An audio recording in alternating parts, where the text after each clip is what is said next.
सबसे महत्वपूर्ण निर्णय राज्य में शिक्षा बहाली की और नियुक्ति की नियमावली का निर्णय मंत्रिपरिषद ने आज लिया है।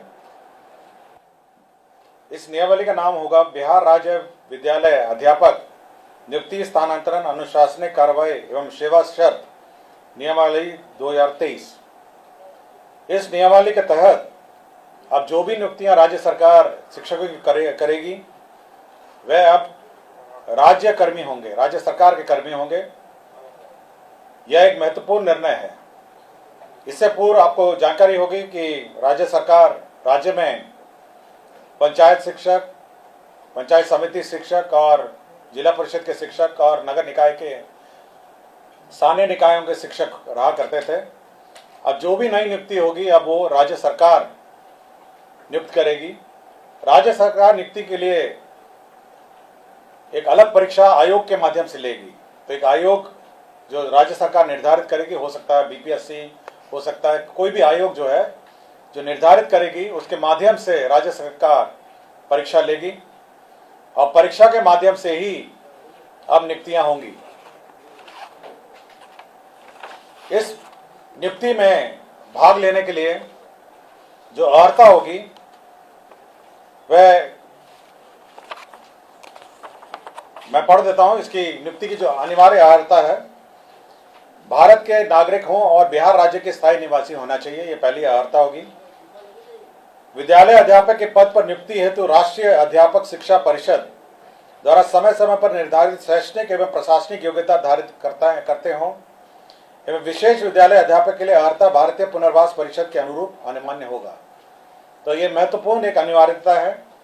राज्य सरकार एवं केंद्र सरकार द्वारा समय समय पर आहूत शिक्षा पात्रता परीक्षा में उत्तीर्ण हो, परंतु वर्ष 2012 से पूर्व नियुक्त एवं कार्यरत शिक्षक जो दक्षता परीक्षा उत्तीर्ण होंगे के लिए शिक्षक पात्रता परीक्षा में उत्तीर्ण अनिवार्य नहीं होगा। विषय विशेष के लिए अलग से विशेष अर्हता का निर्धारण विभाग द्वारा समय समय पर किया जाएगा। तो ये बिल्कुल स्पष्ट होगा कि पहले तो आपकी जो परीक्षा होगी, जो क्वालिफाइंग एग्जाम है, जो राज्य सरकार और केंद्र सरकार के लिए पहले ली जाती थी, उसके क्वालिफाई करने के बाद ही आप सरकार द्वारा जो कमीशन के माध्यम से परीक्षा होगी उसमें आप बैठ पाएंगे।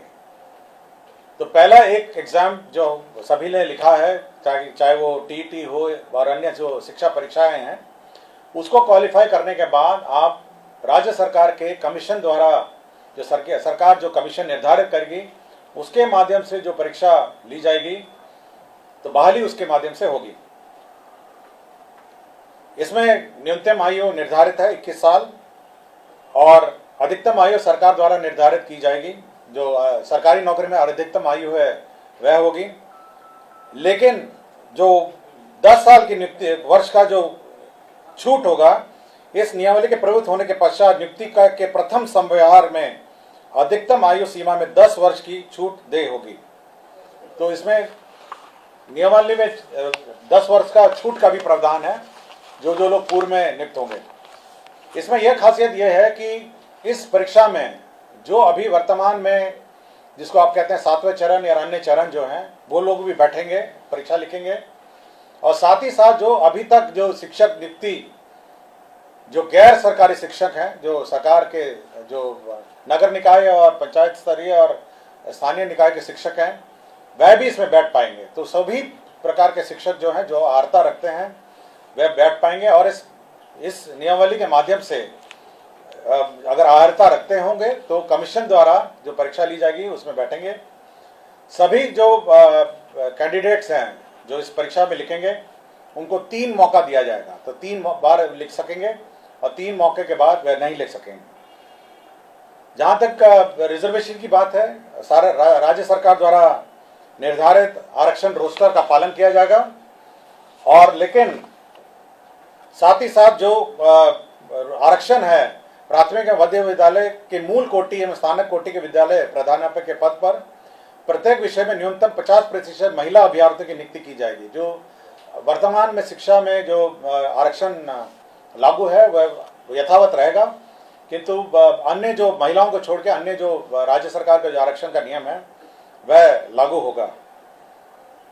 इसके साथ साथ अब सरकार के जो कानून हैं, सरकार के जो नियम हैं, सरकार का जो पेंशन है, सरकार का जो निर्धारित एनपीएस पेंशन है, ये सब लागू होगा।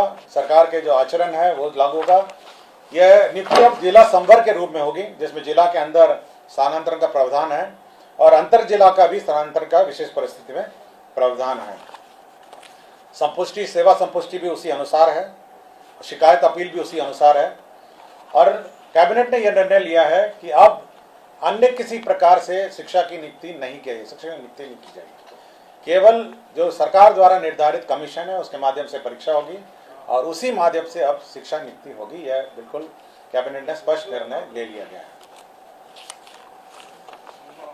सप्तम केंद्र पुनरीक्षित वेतनमान संरचना में वेतन जो प्राप्त कर रहे हमारे सरकारी पदाधिकारी कर्मी हैं, उनको 1/1/2023 के प्रभाव से डीए का जो रेट है वो 38 के स्थान पर बढ़ा के 42% हो गया है। राज्य सरकार को इस बढ़ोतरी में 1690 करोड़ का अधिक व्यय होगा, तो 38 के स्थान पर अब 42% डीए होगा। राज्य सरकार ने अपना जो कंटिजेंसी फंड है उसको 50 करोड़ से बढ़ा के 10,000 करोड़ कर लिया गया है।